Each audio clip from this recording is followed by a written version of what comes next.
नहमदुहु व नुसल्ली अला रसूलिहिल करीम अम्मा बाद फ़अऊज़ु बिल्लाहि मिनश शैतानिर रजीम बिस्मिल्लाहिर रहमानिर रहीम। क़ाल नबी सल्लल्लाहु अलैहि वसल्लम क़ाल फ़िल मुअतकिफ़ हुवा यअतकिफ़ुद्दुनूब व यजज़ी लहू मिनल हसनाति कामिलिल हसनाति कुल्लिहा। प्यारे आका अलैहिस्सलातु वस्सलाम ने इरशाद फरमाया कि मुअतकिफ़ गुनाहों से महफूज रहता है और उसके लिए नेकियां उतनी ही लिखी जाती हैं जितनी के करने वाले के लिए। ये मिशकात शरीफ की हदीस है, हज़रत इब्न अब्बास रज़ियल्लाहु तआला अन्हु से रिवायत है। तो हदीस पाक के अंदर एतिकाफ़ की बहुत ज़्यादा फजीलत है। प्यारे आका अलैहिस्सलातु वस्सलाम ने भी एतिकाफ़ फरमाया।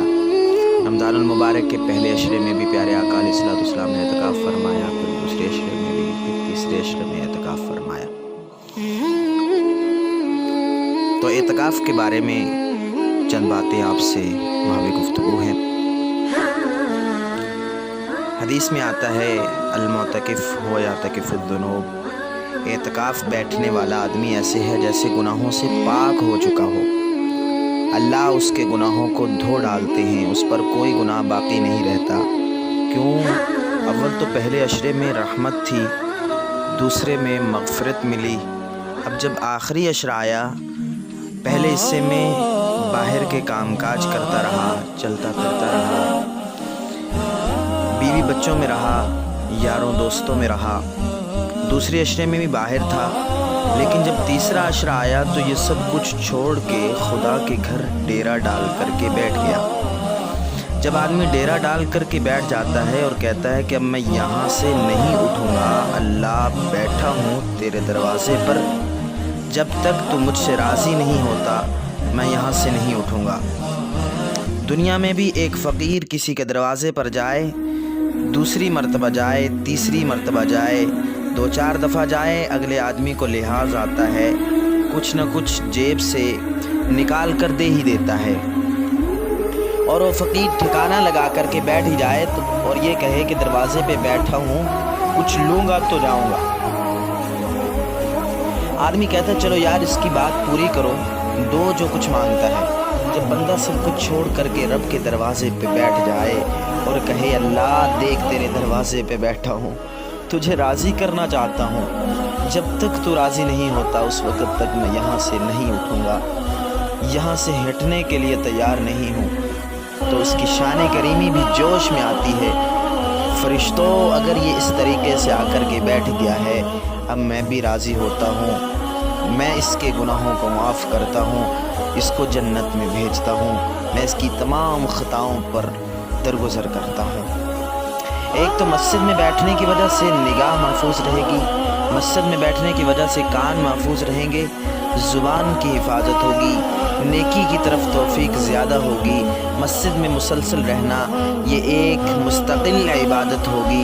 एतिकाफ़ में रहना मुस्तकिल इबादत है। रात को सो जाए तब भी उसकी इबादत है। रोज़ा हो दिन को, दिन की भी इबादत, रात की इबादत, ये रात दिन की इबादत का मजमुआ, फिर ताक रातों में बिलखुसूस जागना, ये सारी सआदत सिर्फ़ और सिर्फ मुअतकिफ़ आदमी को हासिल हो सकती है, आम आदमी को हासिल नहीं होती। फिर मुअतकिफ़ की नेकियां बढ़ती रहती हैं। दूसरा, हुज़ूर अकरम सल्लल्लाहु अलैहि वसल्लम ने फरमाया एतिकाफ़ वाले आदमी को उन नेकियों का खुदा अजर अता फरमाते हैं जो बाहर वाले करते हैं, एतिकाफ़ वाले नहीं कर सकते। एक आदमी बीमार हो गया, आप उसकी इयादत के लिए गए, मुअतकिफ़ आदमी सोचता है काश मैं भी बाहर होता, मैं भी उसकी इयादत कराता।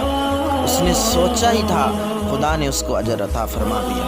पता चला फ़लाँ आदमी फ़ौत हो गया, उसकी नमाज़ जनाज़ा होनी है, सारी दुनिया चली गई, ये सोचता है मैं भी मस्जिद में बैठा हूँ, काश मैं भी वहाँ पहुँचता। फरमाया जितने लोग जनाजे में शरीक होंगे, जो अजर उनको मिलेगा वैसे ही अजर अल्लाह तबारक व तआला इसके नामे आमाल में भी लिख देता है और इसको भी अजर अता फरमाता है। और आखिरी बात, और मेरे पैगम्बर सल्लल्लाहु अलैहि वसल्लम ने फरमाया एक दिन के एतिकाफ़ पर अल्लाह इतना अजर अता करेगा कि क़यामत के दिन उस बंदे और जहन्नम के दरमियान 3 खंदकों का फासला होगा। ایک خندق زمین و آسمان کے فاصلے کے برابر ہوگی۔ جو ایک دن کا اعتکاف کرے اس کو اتنا اجر ملے گا جو 10 روز 10 دن اللہ کے گھر میں اعتکاف کے لیے بیٹھ جاتا ہے، اس کو کتنا اجر ملے گا۔ حضرت عباس رضی اللہ تعالیٰ عنہ مسجد میں اعتکاف سے تھے، ایک شخص آیا، غریب تھا، اس کے پاس کچھ نہیں تھا، اس نے اپنی ایک ضرورت پیش کی، کہا اگر آپ میرے ساتھ چلیں فلاں جگہ پر تو میرا یہ کام ہو سکتا ہے، میری ضرورت پوری ہو جائے گی۔ وہ لوگ سنیں جنہیں اپنی عبادت پر گھمنڈ ہوتا ہے۔ حضرت عباس رضی اللہ تعالیٰ عنہ اٹھے، جلدی سے مسجد سے باہر نکلے۔ کسی نے کہا حضرت آپ اعتکاف میں نہیں تھے؟ فرمایا اعتکاف میں تھا۔ کہا آپ کو پتہ نہیں چلا؟ پتہ نہیں تھا کہ میں اعتکاف میں ہوں؟ فرمایا پتہ بھی تھا۔ کہا پھر باہر نکل آئے؟ فرمایا جی ہاں، جان بوجھ کے نکل آیا ہوں۔ کیوں؟ سیدنا عباس رضی اللہ تعالیٰ عنہ نے روزہ اطہر کی طرف دیکھ کر کے فرمایا کہ صاحب روزہ نے یہ کہا ہے، آمنہ کے در یتیم نے یہ فرمایا ہے کہ جو شخص کسی مسلمان کی جائز ضرورت کو پورا کر دے اللہ اس کو 10 سال کے اعتکاف کا اجر عطا فرما دیتے ہیں۔ یہ ایک دن کے اعتکاف کا اجر ہے، اللہ تعالیٰ بندے اور جہنم کے درمیان 3 خندقوں کا فاصلہ کر دیتے ہیں۔ جب ایک دن کے اعتکاف کا اجر اتنا ہے تو سال کے 360 دن ہوتے ہیں، جس کو 10 سال کے اعتکاف کا اجر ملے گا۔ آپ اندازہ کریں وہ آدمی جہنم سے کتنی دور چلا جائے گا۔ یہ اللہ کے پیغمبر نے ہمیں سبق سکھلایا ہے میرے بھائیوں۔ اعتکاف لیلۃ القدر کے حصول کے لیے ہے۔ دوستو بزرگوں، یہ اعتکاف ایک عظیم منزل ہے جس کو مسلمان طے کرتا ہے، اور لیلۃ القدر کے لیے اعتکاف کا اہتمام کرنا چاہیے۔ قرآن کہتا ہے تنزل الملائکۃ، اس رات فرشتے اترتے ہیں اور روح بھی اترتا ہے۔ ہمیں چاہیے کہ ہم اعتکاف میں بیٹھیں، خود نہیں بیٹھ سکتے، کوئی عذر ہے تو اپنے دوست احباب کو تیار کر کے ضرور مسجد میں بٹھائیں۔ یہ اعتکاف سنت مؤکدہ ہے، واجب کے درجے میں ہے، اور بستی میں سے، علاقے میں سے ایک آدمی کا بیٹھنا ضروری ہوتا ہے، فرض علی الکفایہ ہے۔ ایک آدمی بیٹھ جائے گا سب کی طرف سے وہ فرض ادا ہو جائے گا، اگر کوئی بھی نہیں بیٹھے گا تو سب گناہگار ہوں گے۔ تو میرے عزیز بیٹھنا چاہیے، اس نیکی کے کام میں حصہ لینا چاہیے، بہت بڑا اجر ہے، عظیم اجر ہے، اس کو ضائع نہیں کرنا چاہیے۔ اللہ تبارک و تعالیٰ سے دعا ہے کہ اللہ پاک عمل کی توفیق عطا فرمائے۔ وما علینا الا البلاغ۔